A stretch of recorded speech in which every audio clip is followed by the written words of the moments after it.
Good evening. I'm Dan Fitzpatrick, stockmarketmentor.com, and it is Wednesday, October 23rd, and I want to show you a trade that we did on iRobot this morning.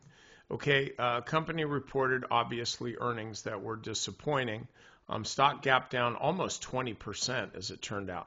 And so I'd mentioned this in my morning note, and then we were posting about it in the forum.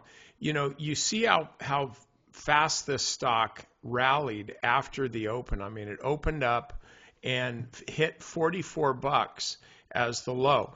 I love it when a stock moves like this to such a big extent and then prints an even number for the low, because what that does is it tells you, all right, there's a lot of limit buy orders right here, as in if this thing hits 40 bucks, I'm in. So there was a lot of buyers that came in at 40 bucks, and then as the stock, 44 bucks, and then as the stock starts to move higher, you feel more confident in that $40 level. So you're buying the stock, you know, somewhere around here, and then you're keeping a tight stop on it. And now typically what happens with stocks, it's not really any different than on an intraday basis than it is on a daily basis, where a stock will move up to a certain extent and then it'll drift lower on profit taking.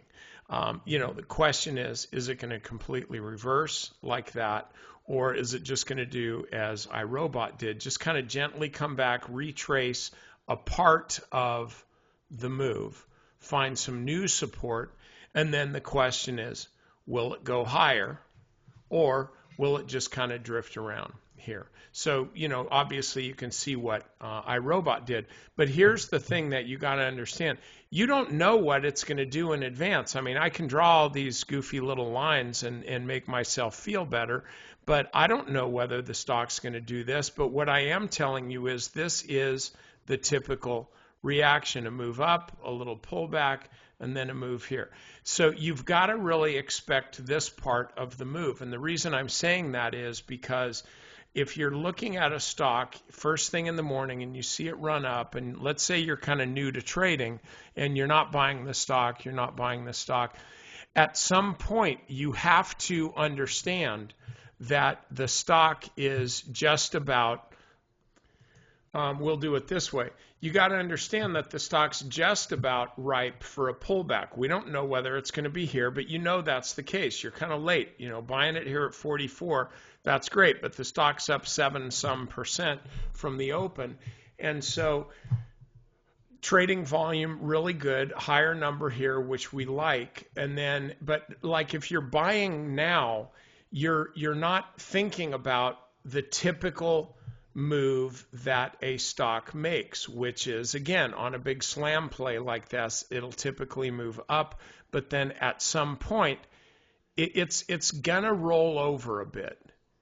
We don't know from this point which way it's going to go, but virtually every single time you see a stock trade down like this at the open, you're going to see on the rebound at some point the stock is going to roll over. And so, again, I got to say it because it's really important.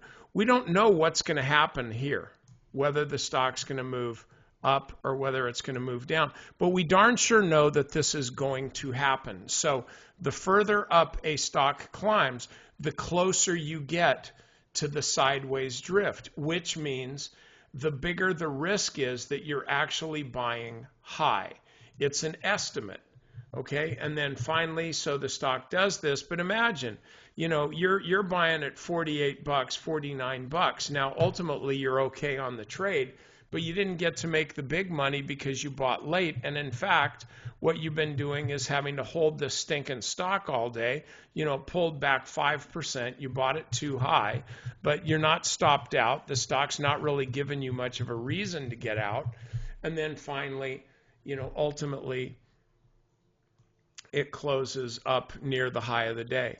So this is just a very, very common pattern in trading that you know, that you'll see stocks make intraday, which is why the course that I teach on day trading isn't called day trading. It's called the 59-minute trader, the idea is that you're in and out within the first hour of trading. And as you can see here, often much less than that. Here, the stock peaked at 10 o'clock.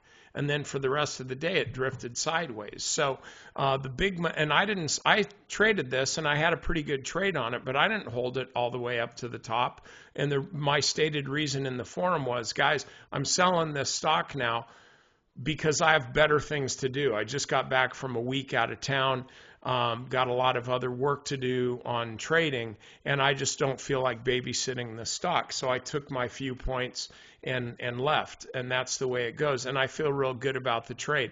What I would not have felt good about is if I'd bought it up here and then had to ride this thing during the day and always be looking at it. So entry is everything, guys. Right off the bat, first thing in the morning, the first few minutes of the market is when you want to take action. And then at that point, you got to start looking at your clock.